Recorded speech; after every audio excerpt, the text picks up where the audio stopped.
Hi, good afternoon, and welcome to Hope in the Light of Suicide. I'm Bonni Snyder, your co-host. As you guys will notice, Tammy's not here today. So on behalf of Tammy White, the CEO and founder of the Bobby White Foundation, and the vision for the show, we welcome you.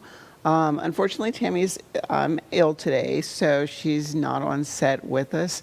We did a little bit of back and forth, like, do we cancel? And I was like, well, I think I could do it by myself. If that's okay. Should we cancel? No, let's just do it. So I'm flying solo today. Originally we were thinking she might be able to Zoom in, but it's you guys got me today. So again, welcome to the show.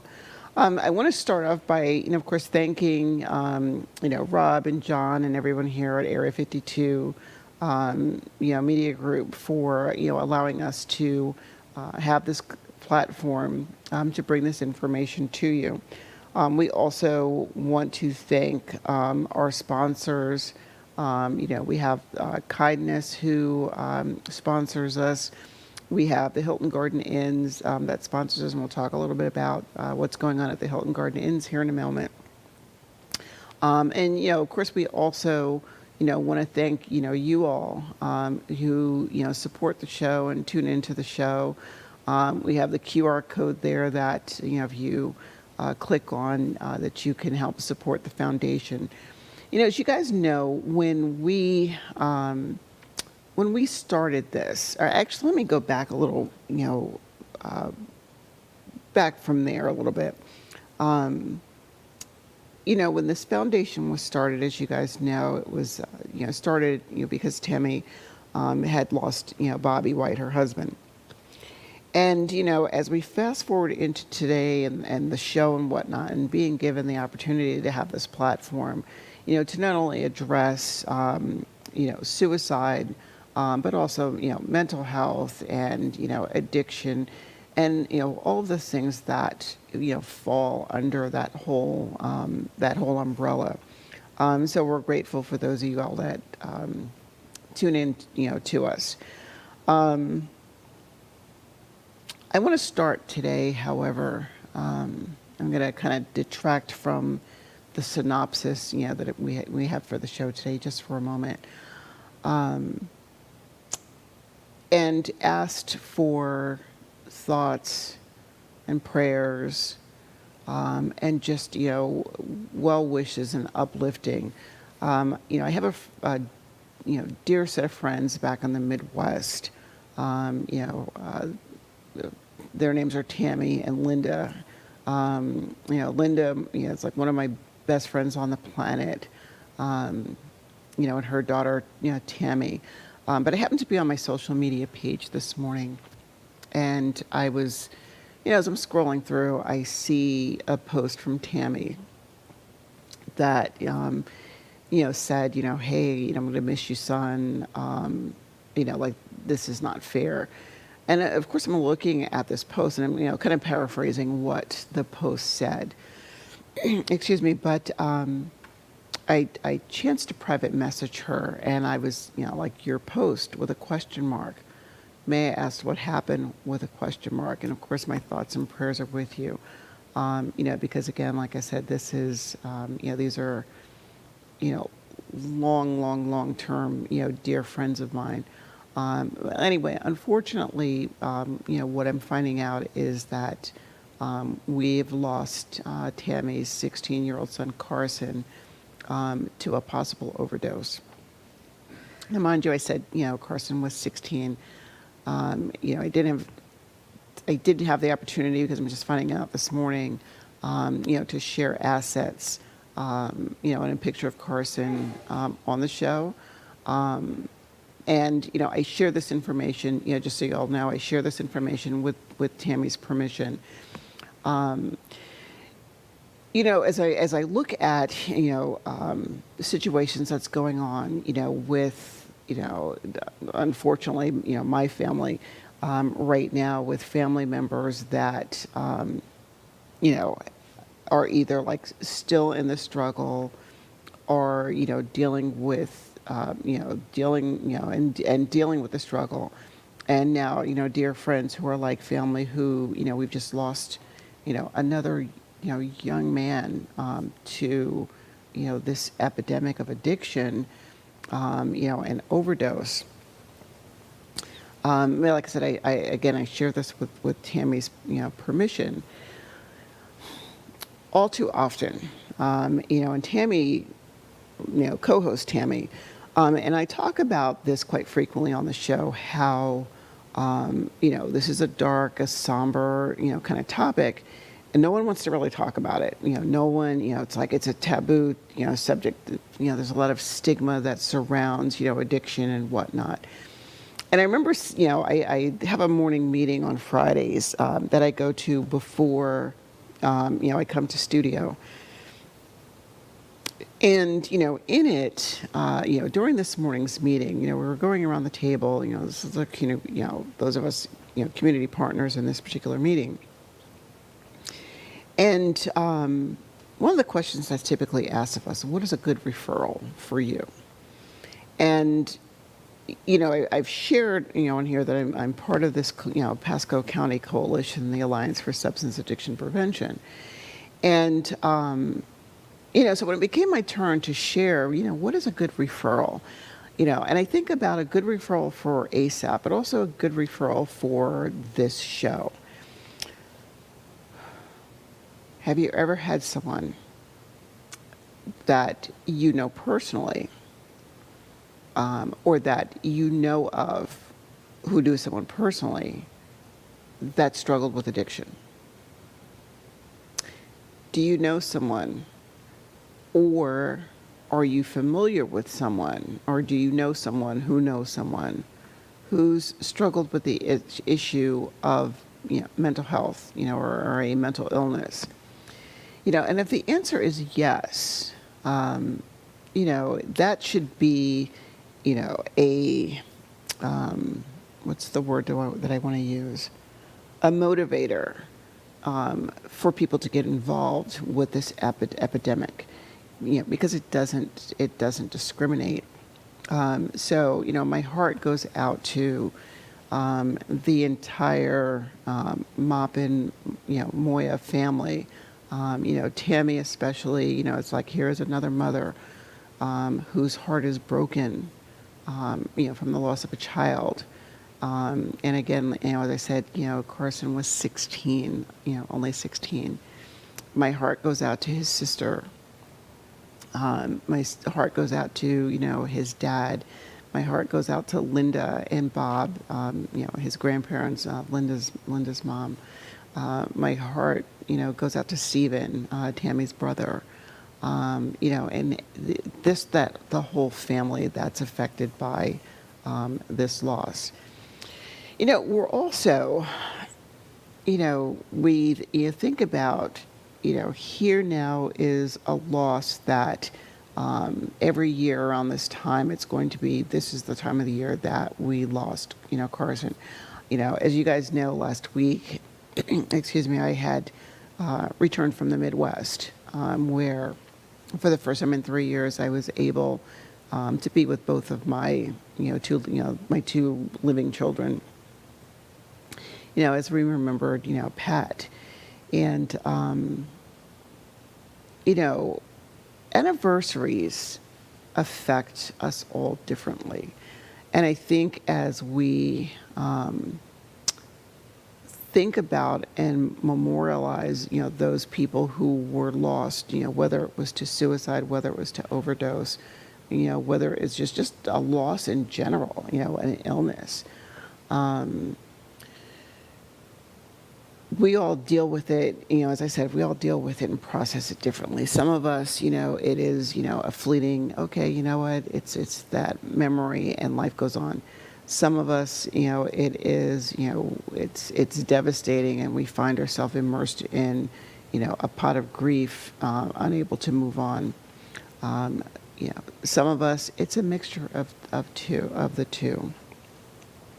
And so, I don't want to, belabor the point, but, just, again, please, keep everyone who has lost someone, in your thoughts, and, if you're a spiritual person, in your prayers. As we address the, issue of addiction and loss and whatnot, we also have some upcoming events. First and foremost, we have the Art for Hope event coming up on September 8th.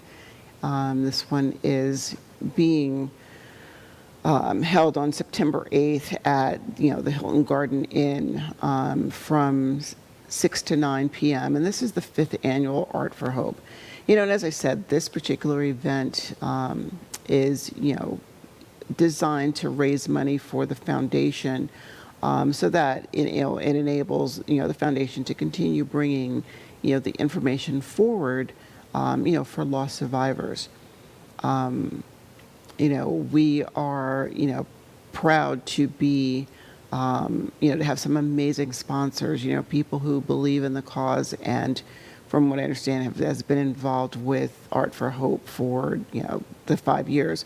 So we have 9 Round, the media group, Greg Schindler, State Farm, our studio, and of course the Hilton Garden Inns, and again I'm sure the foundation is very grateful for that sponsorship and people's willingness to bring awareness to this topic and support this. From what I understand, there's going to be food. There's going to be raffles for gift baskets.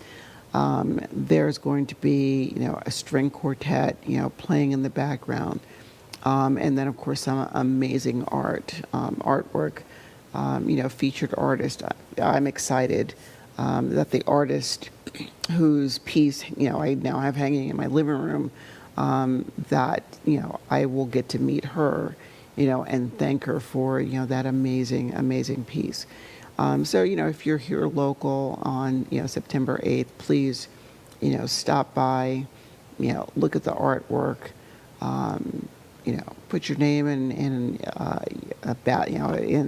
for a raffle for one of the baskets, and support the foundation. The next day, after Art for Hope, ASAP is sponsoring its recovery walk. And it's our Stronger Together recovery walk. And this particular event is designed to celebrate those in recovery, people who have, fought the demons and slayed the dragon, and, continue the fight, as well as giving hope to those, who might still be in the struggle. That event is September 9th here at Sims Park, which is, it's the recovery walk, Rob. It's, if you're here local, that's in, beautiful, downtown Newport Richey at our Sims Park.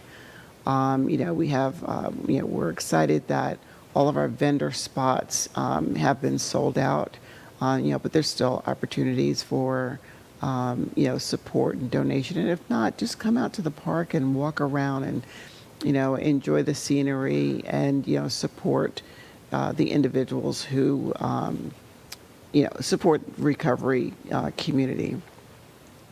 There it is, our Stronger Together recovery walk. And then we have on November 17th, our NOPE, which is Narcotics, Overdose Prevention and Education, our NOPE Candlelight Vigil. This one we are absolutely excited that we are back in person. We are proud to have our Pasco Hernando State College as a sponsor for this particular event. For the last, I stopped counting how many years, the college has been, very gracious in donating the space to us, for this event. This particular event is it is a little more somber. However, the idea of it is, again, to memorialize and, remember those who have been lost to an overdose, lost to addiction. As I said, multiple times on the show, I mean, personally, not only working for the organization ASAP that, puts this event on, 8 years ago, I was like, wow, this is, very powerful, very moving. Little did I know 3 years ago, as we were setting up, that my son's picture would be going on the wall, and or that I would be asked to give a presentation on, Patrick's story. Again, these events or events like them, just any way that you can think of to get involved with, loss and addiction, and, or whether it's loss through suicide, loss through addiction, please, get involved, because we all have lost someone. And I think the grief doesn't change no matter what the loss is, if that makes sense. All right. So moving on, it's, again, it's just kind of weird not having Tammy here to, bounce back and forth on. What I want to do now is move into our book. You guys have been, following along with us. The book, How to Carry What Can't Be Fixed, A Journey for Grief by Meagan Devine. And, this book is available on Amazon. You can follow along with us, or, if you're not able to, if you haven't followed along with us, get the book and, just add it to your library, along with, Amazon.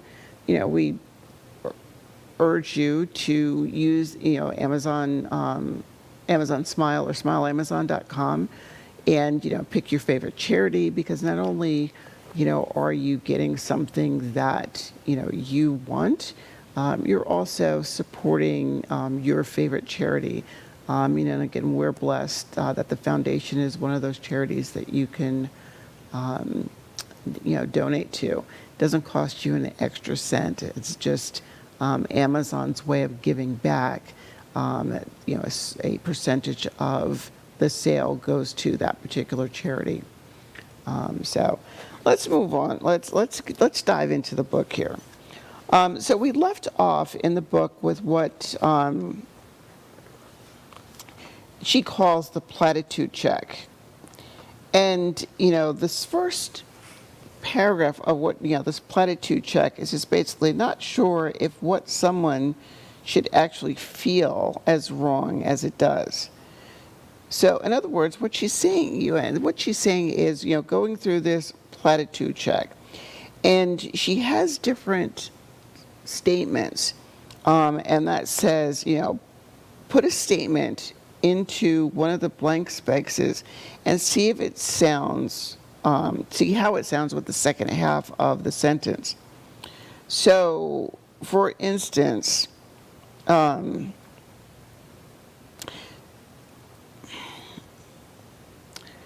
might say to you, you've had him, or at least you've had him for as long as you had, or at least, this person was with you for as long as they have. And as you look at that, one of the second half of the statements is, at least you have him as long as you did, so stop feeling so sad. And I would say, at least I had him as long as I had, so stop feeling so sad.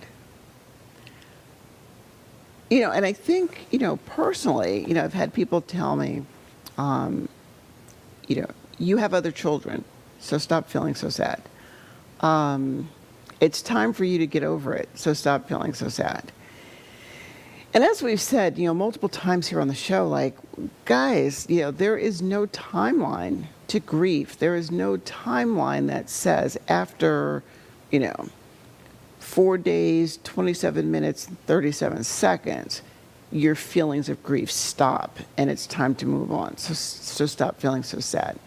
I look at that as, if you're telling me, at least, going back to that sentence, at least you had him for the time that you did. Does that mean that I shouldn't miss him? It's okay that they're gone? And I would submit to you, it's like, no, anybody who's lost anybody would tell you, I don't want that person to be gone. I wish that person was still here. Another platitude check that she gives us is, they're in a better place now, which is another one of those sentences that people say when we lose someone. They're in a better place now, so stop being so sad.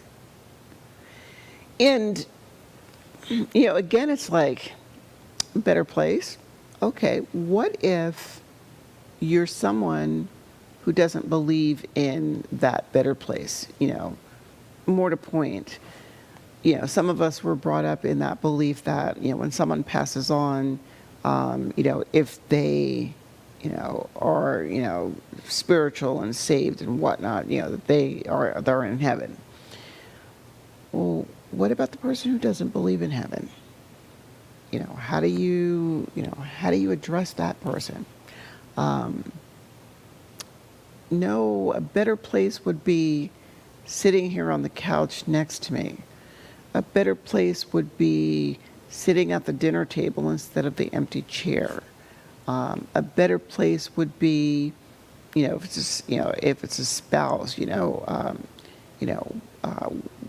waking up next to me when I, wake up in the morning, or seeing your face when I fall asleep at night. How many of us has heard, now you get to see how strong you really are, so stop being so sad? I don't know how many times I've heard, you've got to be the strongest person that I've ever met. And I ask I say to myself, okay, yeah, I can characterize myself as strong. That doesn't mean that grief is not crushing. It doesn't mean that grief should be non-existent just because someone thinks that you're strong.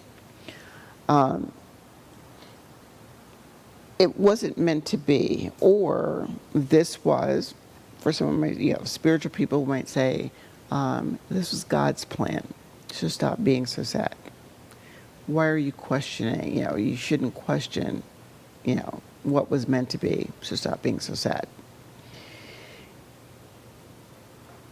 I would look at you and I say, again, where she says, fill in what's said to you and see if it fits into that second half of the sentence. So stop being so sad. Not only for anybody that might be in that place of grief, but to yourself as someone who, in the beginning of this chapter, where she talked about, sometimes,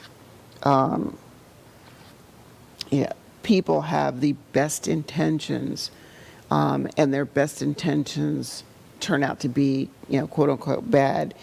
So in other words, going back for a minute, even with the best of intentions, other people's, quote, support can feel anything but supportive. Platitudes and cheerleadings can come from all directions. Rude, insensitive, dismissive comments are unfortunately the norm. And again, I think, what I feel is, oftentimes when people are trying to be supportive, they are trying to be that shoulder for you to cry on, that place for you to lean. It doesn't always come across that way. So what we are saying that might be sensitive, for the other person, it's like, that is the rudest thing that you've ever said to me. That is the most insensitive. How could you say that to me? And unfortunately, sometimes it only adds to the grief. So she says, she follows this with what she calls the vomit meter. And she goes, have you a decision that you have to make? When should you clean out your closet? Should you move or stay put? Change jobs, start a relationship, put photos away, stop wearing your rings. And when I think of that, it is oftentimes that people will look at, those of us who have lost somebody and, we'll say, like, for instance, I still have Patrick's clothing hanging in the closet, or I should say some of Patrick's clothing are still hanging in the closet. And, I hear people say, are you ever going to take the clothes out of the closet? Or, someone looked at me and said, donate it. Why don't you just donate his clothing? And I'm like, no, or donate his things. And what popped in my head was, well, it's like I'm giving him away. You're insignificant, you're gone, son. So your things are insignificant. Let me throw them, let me donate them or give them away.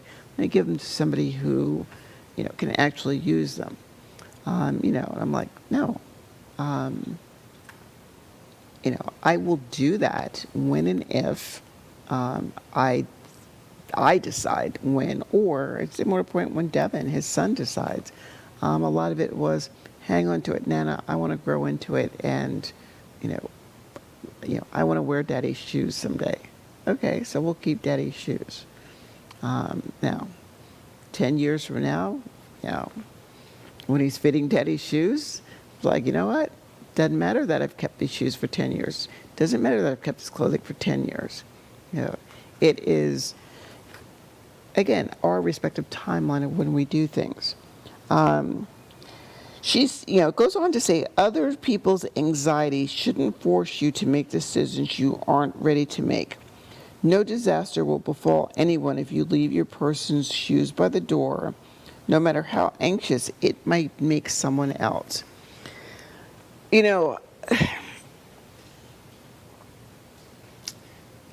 Another organization or, group that I'm in, again, had asked me to do this presentation. And, yesterday we were, talking about, other people's comfort and how sometimes the demands of others is not for benefit of us and our feelings, but it's a benefit for the individual and their feelings. So for example, if we'll talk Tammy for a moment.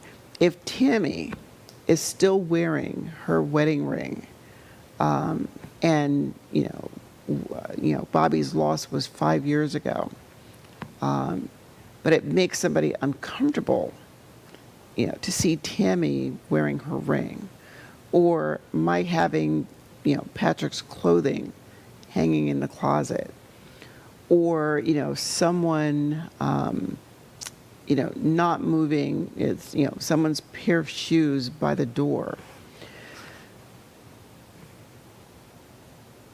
I would ask that person, what is it about your journey? What is it about the discomfort? What is it about your anxiety that is heightened by Tammy wearing her ring, Bonni keeping clothes in the closet, this individual keeping shoes, by the door, someone else, engaging in certain rituals. Again, it's not your timeline, or it's not their timeline, it's yours. So what she calls the vomit meter is a great tool for making decisions. If the thought of doing something makes you sick, now is not the time.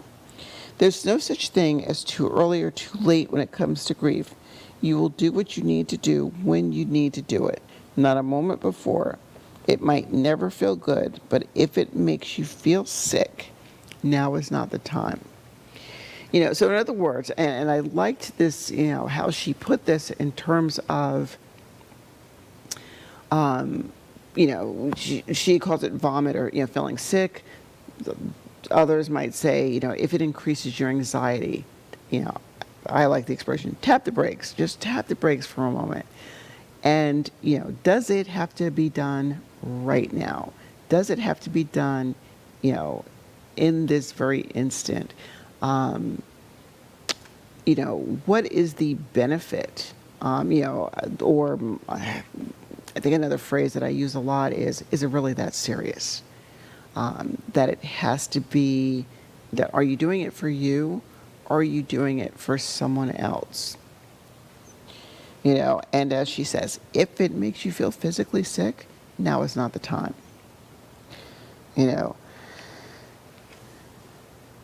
So, she goes on to say, sort any decision you have to make, or if it's a decision that it feels like you're supposed to make by this vomit metrics. So in other words, if this thing makes you sick, set it aside. If this thing does not make you sick, go for it. Okay? If it is a decision that feels neutral, like I don't really feel sick, but I don't really feel not sick, put it in the middle. And then address each thing as it is comfortable for you to address. And she says things you can't keep. Okay? An heirloom breaks. Moths get into your person's sweater. A distant relative makes a claim on something, or you simply run out of the room. No matter how much you may want to, you can always keep the things that remind you of the one that you lost. In my living room, I have a pot shelf.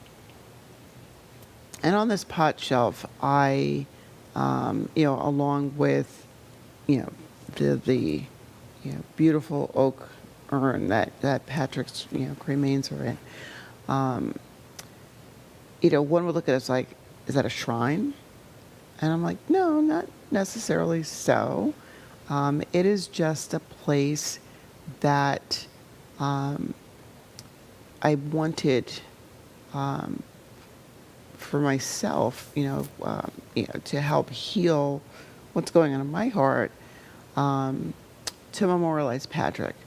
And so when I look at, what are some of the things I have up there? I have the floral arrangement that was on the casket. People are like, what?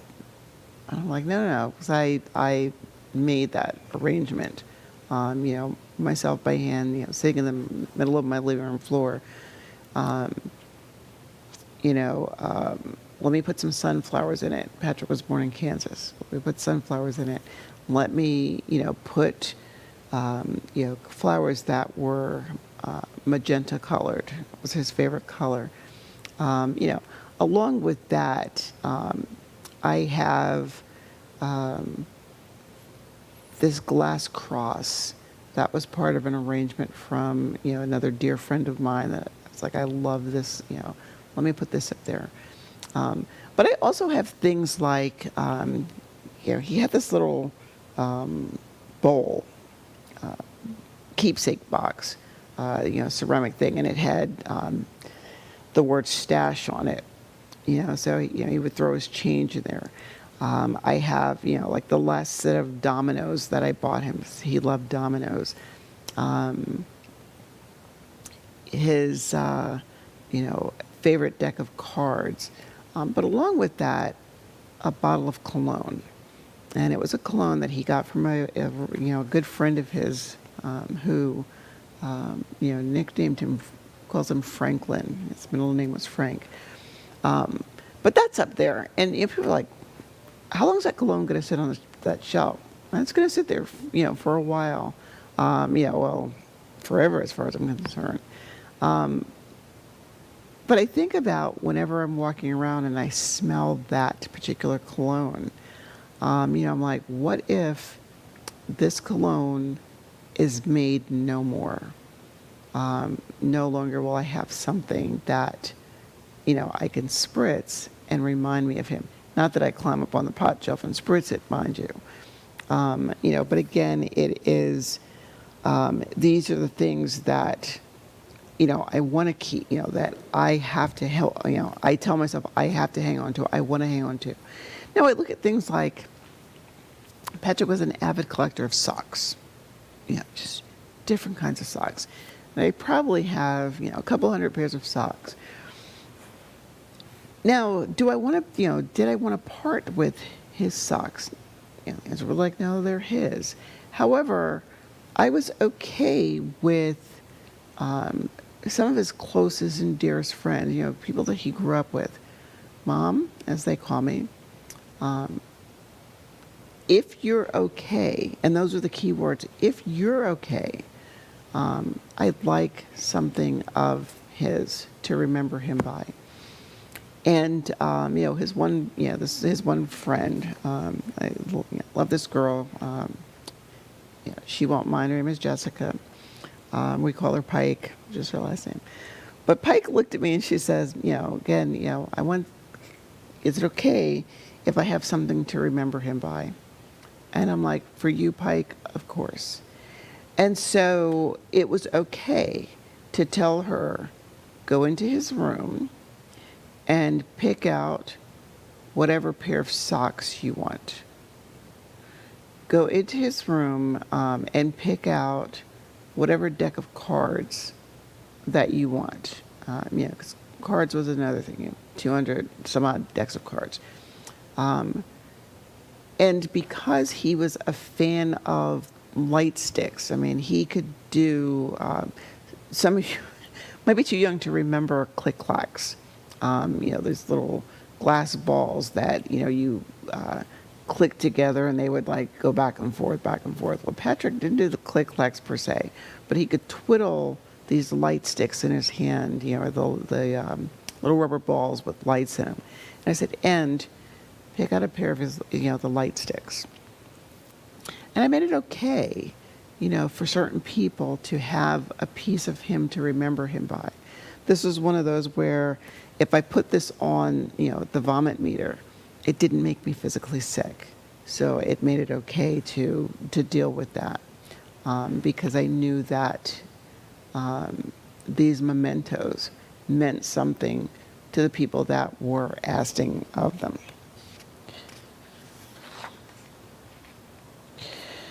She follows up in the chapter with the next heading that says, shouldn't you be over that by now?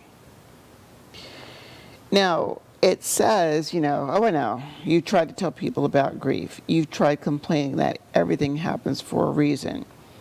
It's a crappy thing to say. We tried defending your right to be sad when your neighbor insists you should be over this already. You've even tried compassion. But this whole smile and nod thing seems to make grief advice flow faster. Some people won't get it. It's not that they cannot, they just won't. Your words aren't going to make it through to them. And when you are, when you have people offering you, advice or, coming up with those words, you should be over this by now. Okay. How about if I or someone dealing with grief fires back, I wish I was over it. Or more to point, I wish I didn't have to deal with it at all. So we look at, where she says, here's some easy steps. Because, and she looks at it, she calls it the best defense. Address and calmly address their concern. Okay, so in other words, you should be over this. Or how come you're not over this? Why are you still grieving? It's been 3 years, 5 years, 10 years. You should be over this. What I hear you say is, you feel I should be over this. Okay? That second step is clarifying your boundaries. And then redirect it, and then the third step is redirect the conversation. So for me, it would look something like this. What I heard you say was, I should be over this. It's been 3 years.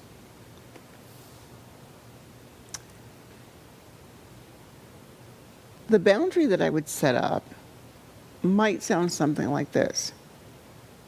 I understand your concern for me. I understand your, your feelings. I understand that, you're grieving for me. Maybe not necessarily, or even maybe with me. However, I need you to understand this is my journey. This is my grief. And I need to process through it in a manner that is suitable for me, or more to point, in my own way. Now, redirecting the conversation, let's talk about something else. Hey, weather's really nice today.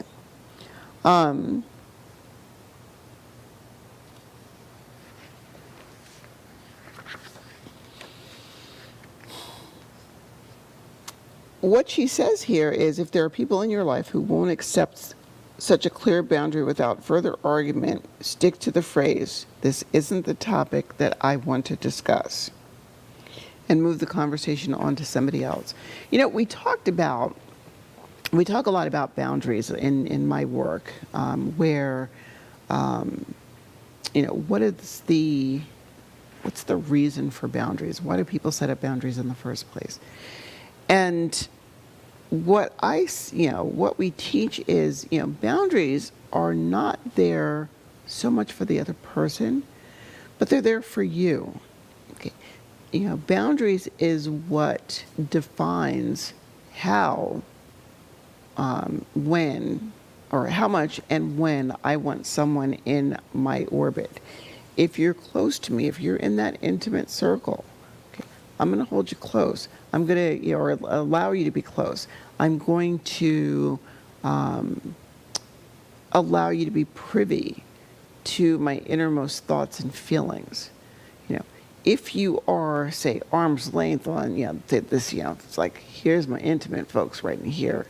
So my folks that are out here, I still might let you in, not as close as, say, those intimate folks. But some people will test your boundaries, and I think it's important that you set them and you stick with them. So in dealing with this, okay, look, this is not a topic that I want to discuss right now. Let's get on to another topic. I talk a lot about my best friend Craig, and there are times that he and I will get in different conversations.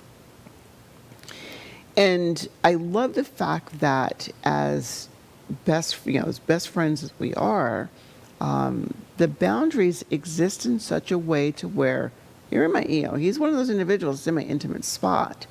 But we know how to, put a hand up and say, okay, you know what? Let's change the topic of discussion. And a lot of that is because my friendship, or our friendship, is more important than this topic. Our friendship is more important than the damage that might happen to our friendship or our relationship if this conversation continues. So let's table this for right now. Okay. Now, sometimes that tabling might happen for a couple of days. It might happen for a couple of hours. There might be times that what you put on the table may never come up again. There are certain things that, am I ever going to discuss this with you again? And if the answer is no, for me, I look at it as, is it really that important of a topic? Okay. We all have our individual thoughts about certain things. We all have our different, individual processes. So what she says here is, if this is awkward at first, and sometimes that it is important that you clarify the boundaries. So if I go back and I use, my friendship with Craig, with my best friend, he and I, again, we joke, all the time, and rib each other. But we sit back and, we're like, people should take a lesson from us, because we know here's the foundation. Here's what you can get away with. Here's what we can't get away with. Here's how we can, here's the limits that we will go to as it relates to this friendship. Here is the line that we won't cross. All right. And those boundaries are there. They're firm.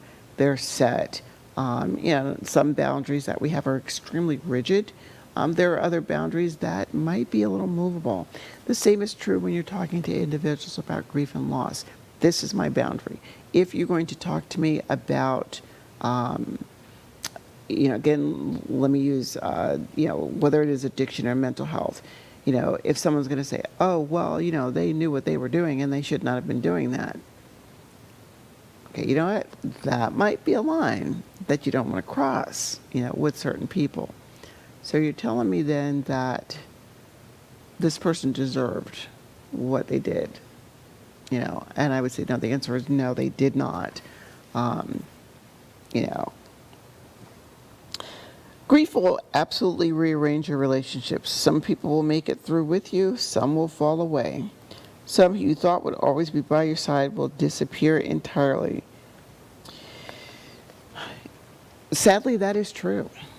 I stopped counting how many people, I'll always be there for you. Hey, pick up the phone if you need me. I'm always going to be there. And, fast forward, where are you now? Life has gone on. But mine still exists without the people that that you've lost in it, or that I've lost in it. I think it's important too, as we're, looking at, the people who have fallen away, to not dwell on that. Yes, it is another loss, for some people. Yes, that physical loss of someone that's still alive who told you that would always be there may hurt.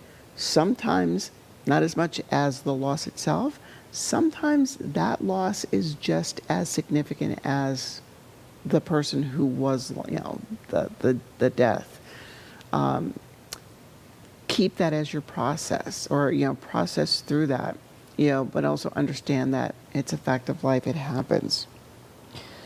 So she says here, and the last part of this chapter, she says, my pet phrases. And she says, you don't have to defend your grief. When someone is being a jerk, on purpose or not, a handy phrase or two can redirect the conversation or remove you from it altogether. And she says, she gives this place in the book that says, use the space to brainstorm things you'll say when someone tries to draw you into a battle. And for me, some of my pet phrases are, it's not that serious, or I understand how you feel. Thank you for your concern. Okay, just keep it pushing.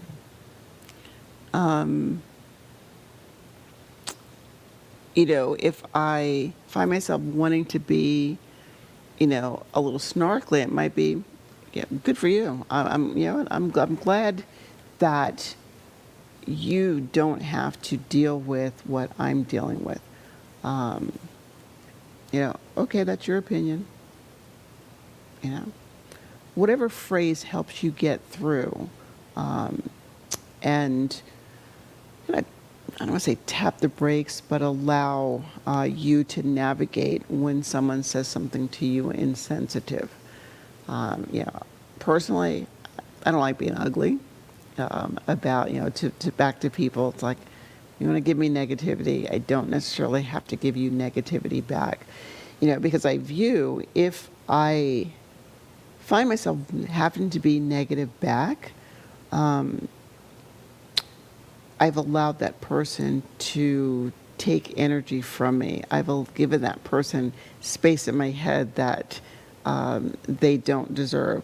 I've given that person, again, power over me and my emotions, and I'm sorry, I'm just not willing to do that. That's just not, that's just not me. So next week, hopefully, Tammy will be back, and we will Make sure I get to the right page here. We'll move on to chapter 15, hopefully, friends and allies and asking for help. We'll dive into, that chapter.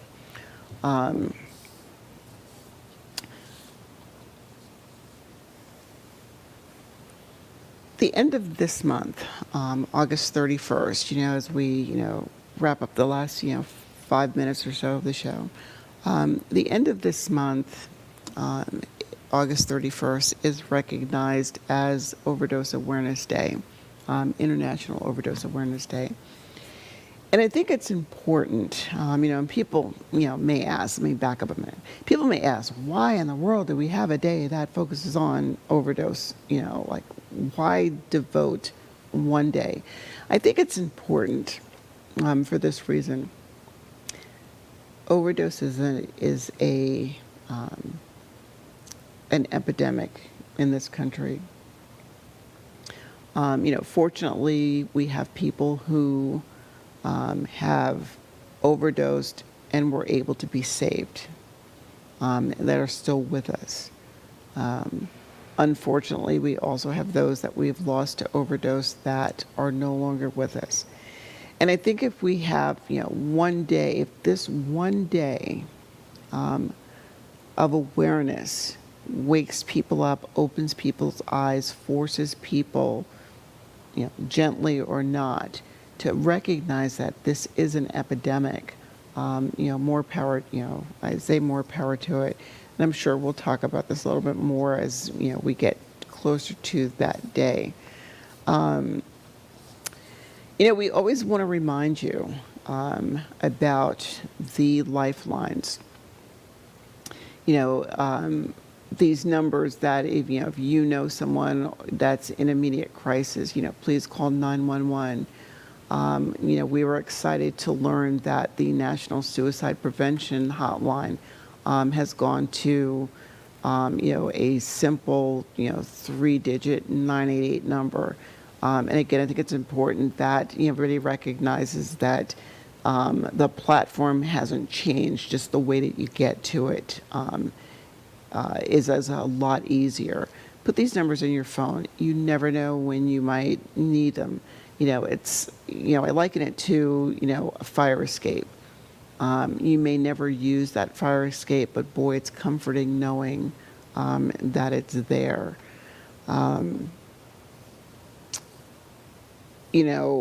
Don't be afraid. We always say, don't be afraid if you think somebody is in crisis to ask them, are you okay?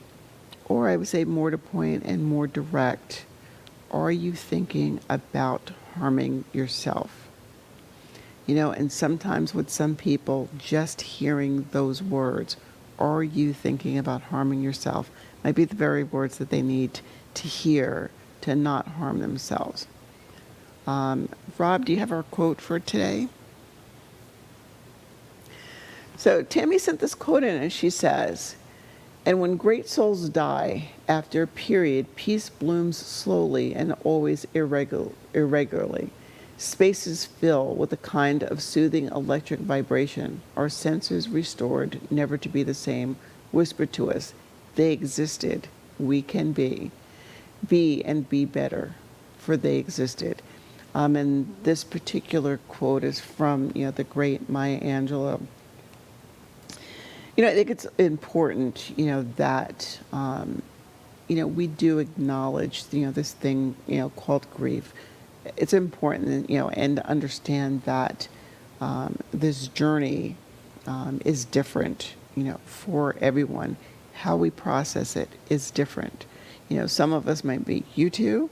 Yeah, me too. Or, you know what, I didn't experience that. And just because you didn't doesn't mean, that you're flawed or there's something wrong with you or you're doing it wrong. There is no right or wrong, there is no right or wrong way to navigate, through grief.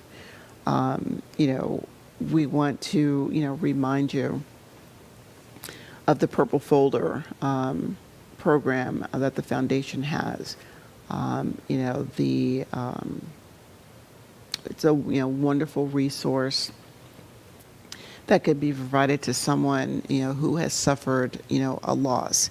And again, as we said in the beginning, the focus was on suicide loss. But it's a resource that is applicable in any loss whatsoever. Because sometimes we don't know who to turn to or what resources are out there when we've lost someone.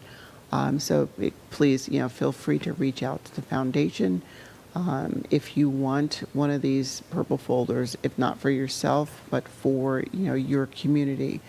It's nice to have them on hand just in case. I thank you for joining me today. I hope it did Tammy justice. We hope to have her back in the studio next week. Hopefully she's feeling well. But as we close the show every week, we remind you, remember, there is always hope.